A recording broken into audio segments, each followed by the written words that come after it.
আসসালামু আলাইকুম। আমি আজ এসেছি আমাদের ছোট ভাই সাইফুল ভাইয়ের ফুলকপি চাষের জমিতে। এখানে ফুলকপির সাথী ফসল হিসেবে ভাই তার জমিতে ভুট্টা বীজ বপন করছে। এই যে দেখেন কতটুকু দূরে দিতে হইতেছে ভাই? আদা থাক থাক আজকে 3 এরকম হাতে 3টা দিতে হইতেছে।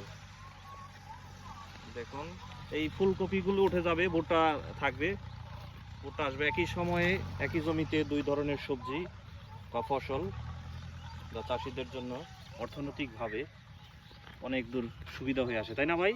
সুবিধাই তো মানে খেত করে রাখছি এনে খালি বইটা কবি খালি তো হইব না একই সাথে যদি দুইটা ফসল আসে।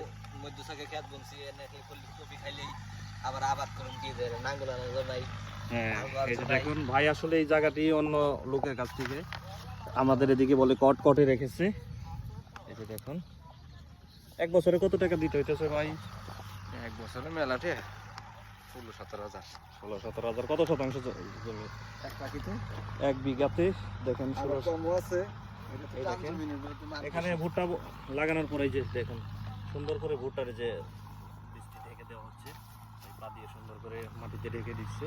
তো এই হলো আমাদের গ্রামীণ জীবন, চাষিদের জীবন। তো ধন্যবাদ সবাইকে যারা ধৈর্য ধরে আমার এই ভিডিওটি উপভোগ করলেন।